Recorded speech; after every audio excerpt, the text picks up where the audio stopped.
విభజనకు judicial commission ఏర్పాటు చేయనున్నట్లు సీఎం రేవంత్ రెడ్డి ప్రకటించారు. సుప్రీంకోర్టు లేదా హైకోర్టు రిటైర్డ్ జడ్జి ఇతర అధికారులతో కలిపి కమిషన్ ఏర్పాటు చేస్తామని తెలిపారు. గతంలో అశాస్త్రీయంగా జరిగిన జిల్లాలు, మండలాల విభజనకు ఒకే విధంగా ఉండేలా నిర్ణయం తీసుకుంటున్నామని, జ్యుడిషియల్ కమిషన్కు సంబంధించిన విధి విధానాలు, మార్గదర్శకాలను వచ్చే అసెంబ్లీ బడ్జెట్ సమావేశాల్లో అన్ని పార్టీలతో చర్చించి ఖరారు చేస్తామని తెలిపారు.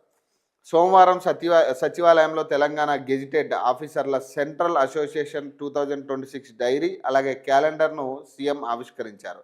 ఈ సందర్భంగా ఆయన మాట్లాడుతూ, మాజీ సీఎం కేసీఆర్ గతంలో నచ్చితే నజరానా అదే విధంగా జిల్లాలు, మండలాలను చేసి పోయారని విమర్శించారు. అశాస్త్రీయంగా జిల్లాల విభజన చేశారని, ఇటీవల కాలంలో కొందరు తమ మండలాలను, నియోజకవర్గాలను ఇటు అటు మార్చాలని విజ్ఞప్తులు చేస్తున్నారని తెలిపారు. ఈ నేపథ్యంలోనే జిల్లాల పునర్విభజనకు జ్యుడిషియల్ కమిషన్ వేస్తున్నామన్నారు. ఈ కమిషన్ 6 నెలల్లో అన్ని ప్రాంతాల్లో పర్యటించి ప్రజల నుంచి వినతులు స్వీకరించి ఒక నివేదిక ఇస్తుందన్నారు.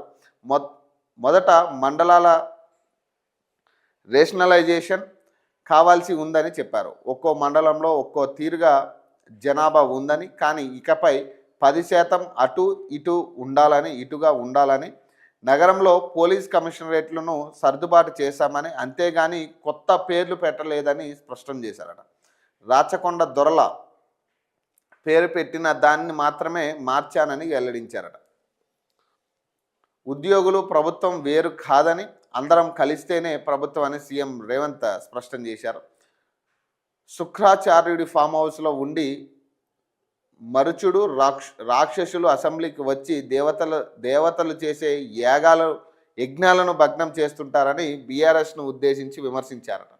గత బీఆర్ఎస్ ప్రభుత్వం ఉద్యోగుల రిటైర్మెంట్ వయసును పెంచడంతో వారు కాంగ్రెస్ ప్రభుత్వం అధికారంలోకి వచ్చాక రిటైర్ కావడం మొదలైందని, దీంతో ప్రభుత్వంపై భారం పడిందని తెలిపారు. కాంట్రాక్టులకు 42,000 కోట్ల బిల్లు, సింగరేణి, విద్యుత్ సంస్థలకు ఇలా మొత్తం 1,00,000 కోట్లకు పైగా బిల్లులు గత బీఆర్ఎస్ ప్రభుత్వంలో పెండింగ్లో పెట్టిందని తెలిపారు. ప్రభుత్వానికి అన్ని రకాల ఖర్చులు, అప్పులు, బకాయిలు చెల్లింపులకు నెలకు 30,000 కోట్లు కావాల్సి ఉందని, అయితే ప్రభుత్వానికి నెలకు 18,500 కోట్లు మాత్రమే ఆదాయం వస్తుందని వెల్లడించారట.